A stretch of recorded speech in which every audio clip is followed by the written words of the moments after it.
사단의 암시와 책략이라고 하는 제목으로 창세기 3장 1절부터 6절의 말씀을 중심으로 하여서 은혜를 함께 나누고자 합니다. 창세기 3장 1절의 말씀이 되겠습니다. 그런데 뱀은 여호와 하나님이 지으신 들짐승 중에 가장 강교하니라. 뱀이 여자에게 물어 이르되 하나님이 참으로 너희에게 동산 모든 나무의 열매를 먹지 말라 하시더냐. 여자가 뱀에게 말하되 동산 나무의 열매를 우리가 먹을 수 있으나 동산 중앙에 있는 나무의 열매는 하나님의 말씀에 너희는 먹지도 말고 만지지도 말라. 너희가 죽을까 하노라 하셨느니라. 뱀이 여자에게 이르되 너희가 결코 죽지 아니하리라. 너희가 그것을 먹는 날에는 너희 눈이 밝아져 하나님과 같이 되어 선악을 알 줄 하나님이 아심이니라. 여자가 그 나무를 본즉 먹음직도 하고 보암직도 하고 지혜롭게 할 만큼 탐스럽기도 한 나무인지라. 여자가 그 열매를 따먹고 자기와 함께 있는 남편에게도 주매 그도 먹은지라.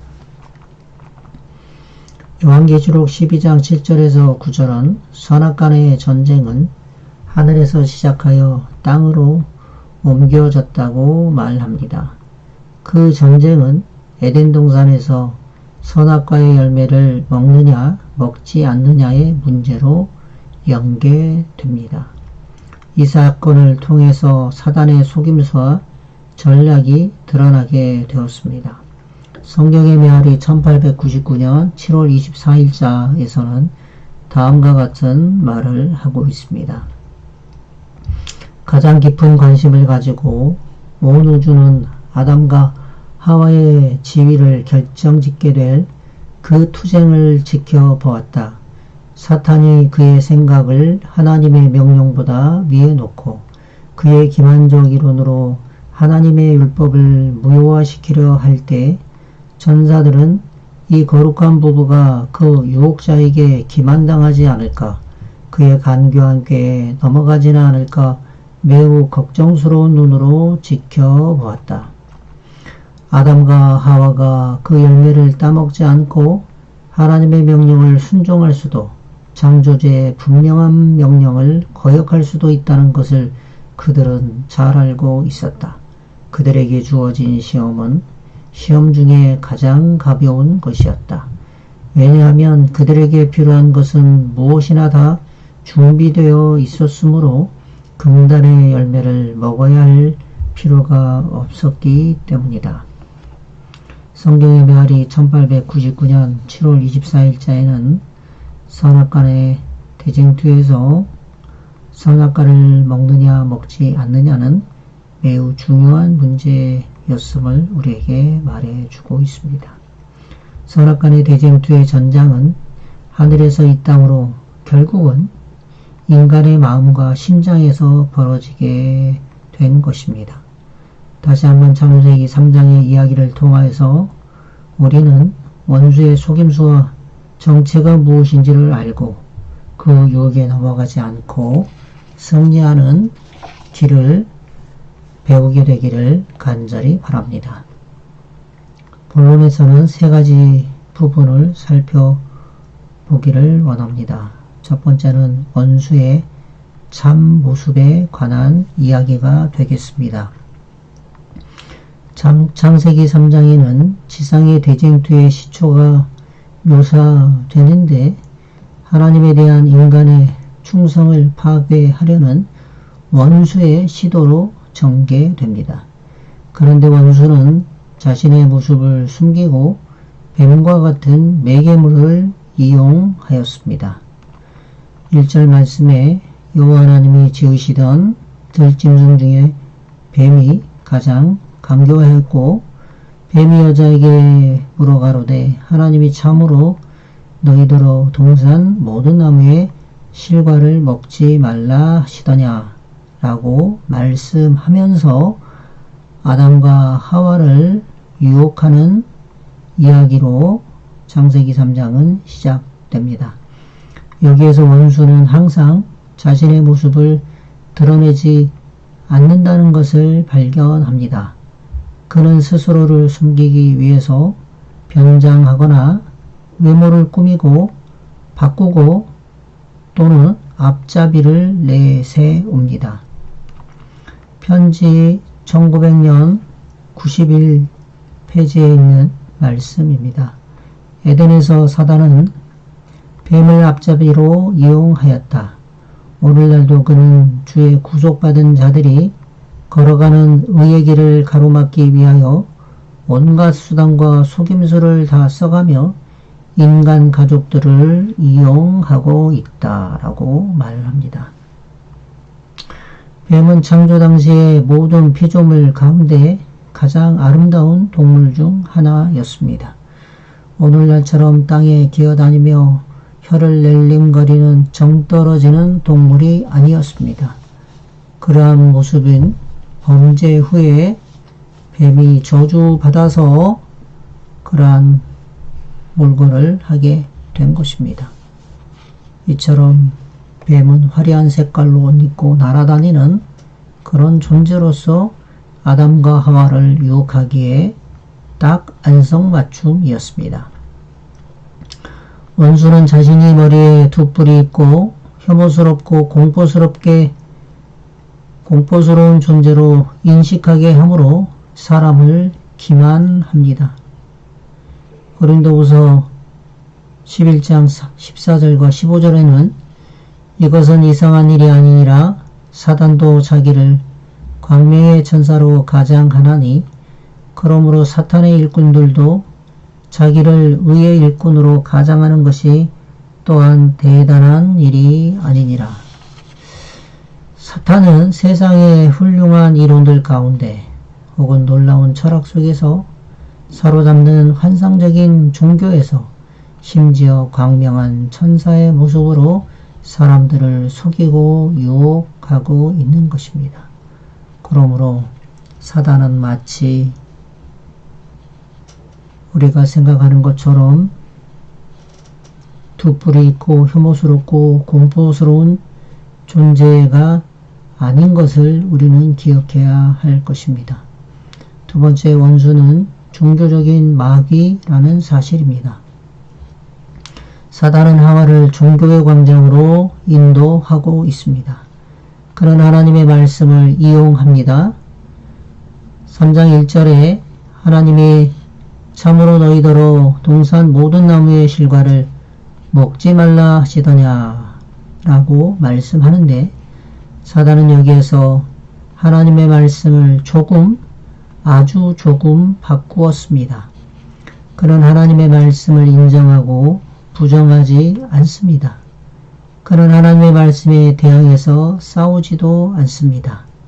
그는 단지 불신을 조장하기에 충분할 만큼 조금 왜곡할 뿐입니다. 너무 철저하게 할 필요는 없어 하나님의 말씀을 그렇게 진지하게 받아들일 것은 없어. 하와, 생각해봐. 이 나무와 동산의 다른 나무들이 무슨 차이가 있나? 그것은 그냥 다 하나의 같은 나무들일 뿐이야. 이런 주장은 역사를 통해 무수히 반복되었습니다. 하나님의 말씀을 그토록 진지하게 받아들일 필요는 없으며 더 열린 마음으로 하나님의 말씀을 받아들여야 한다고 사단은 말합니다. 하나님께서는 그런 사소한 것들을 일일이 따지시는 분이 아니라 하나님을 향한 동기가 선하면 모든 것은 괜찮다라고 하는 것이 사단의 주장입니다. 결국 하나님의 말씀에 대한 확신을 해친 뱀은 다음 단계로 넘어갑니다. 그것은 바로 불순종의 단계입니다. 사단은 선악과를 먹어라. 두려워하지 말아라. 자, 내가 먼저 먹었지만 아무 일도 일어나지 않았어. 한 조각 먹는다고 도덕적으로 나쁜 것은 없어 라고 주장합니다. 사단은 항상 별것 아닌 것처럼 말합니다. 그리고 하나님의 말씀이 아니라 실과에 집중하게 함으로 범죄라는 실제를 망각하게 하는 것입니다. 위험을 무릅쓸 일이 결국 사소한 일로 보이게 하는 것입니다. 그러나 사소한 일이 하나님이 받으실 만한 예배와 순종임을 우리는 잊어버려서는 안 됩니다. 데살로니가후서 2장 4절의 말씀에 그는 대적하는 자라 신이라고 불리는 모든 것과 숭배함을 받는 것에 대항하여 그 위에 자기를 높이기 위하여 하나님의 성전에 앉아 자기를 하나님이라고 내세우니라 라고 말씀하고 있습니다. 그러므로 우리는 우리에게 가장 앉고 싶은 위치, 우리들의 가장 좋아 보이는 곳, 가장 가지고 싶은 것들에 사단의 유혹이 있고 특히 가장 가치 있는 신념과 종교에 사단이 역사할 확률이 높은 것임을 우리는 명심해야 할 것입니다. 그러므로 원수는 항상 종교 가운데 역사하고 있음을 우리는 기억해야 할 필요가 있습니다. 세 번째, 원수는 결국 불순종의 길로 인도한다는 것입니다. 불순종은 하나님의 성품과 인간관계에 큰 해악을 초래합니다. 인간은 너희 눈이 밝아 하나님과 같이 될 수 있다는 가능성에 열광하고 어를 빼앗깁니다.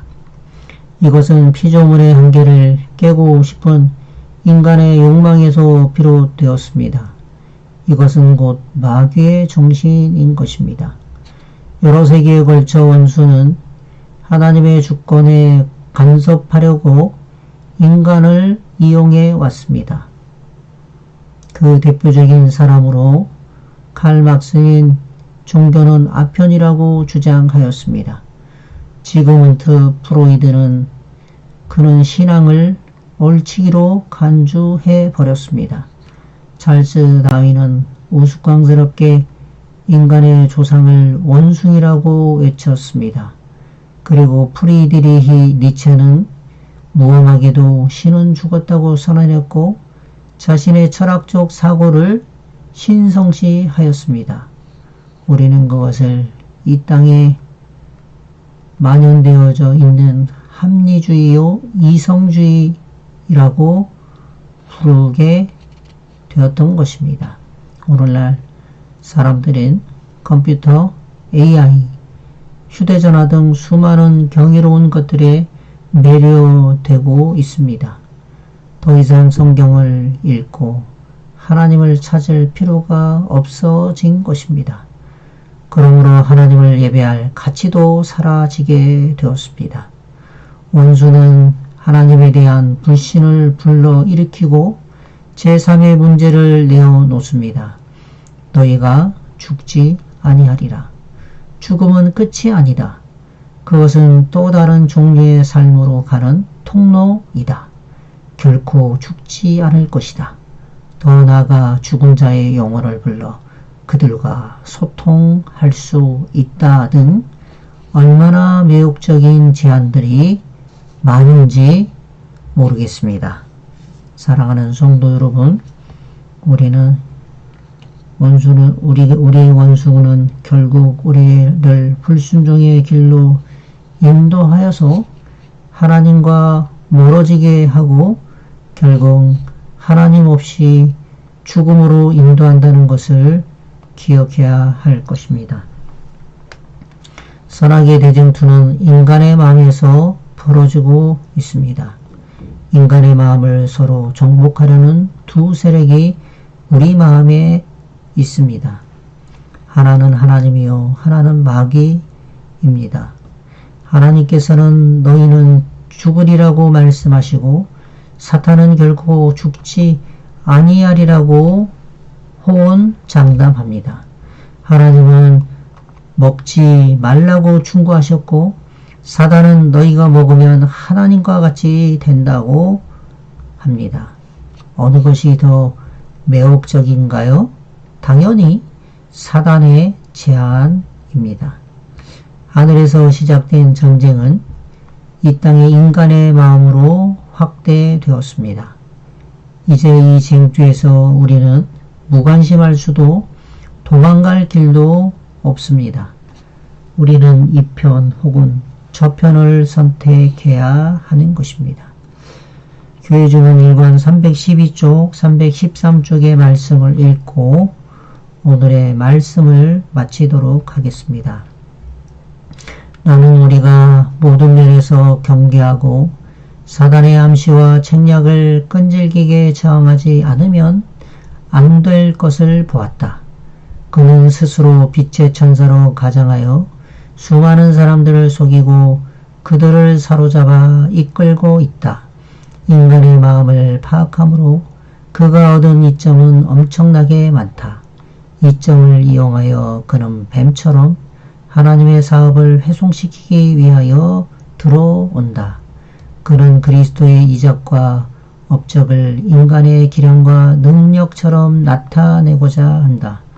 만일 그가 공경연하고 대담하게 그리스도인을 공격할 것 같으면 그리스도인은 고통과 번민 가운데 그의 구속주의 발 앞에 나아가게 될 것이고 그리스도인의 강하고 능력 많은 구원자께서는 그 대담한 원수를 쫓아버리실 것이다.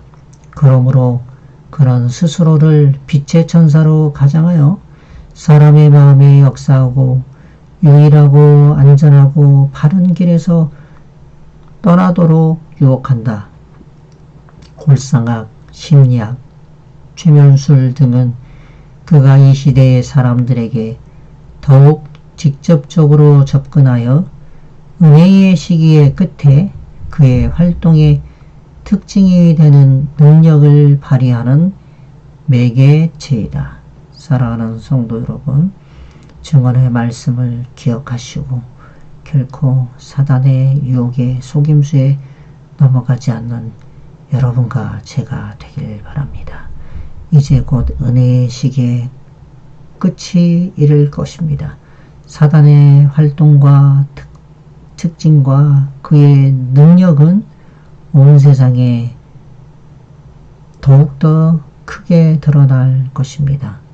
더욱더 주의하고 하나님의 말씀에 귀 기울이고 순종하시는 여러분과 제가 되길 바라면서 말씀을 마치도록 하겠습니다.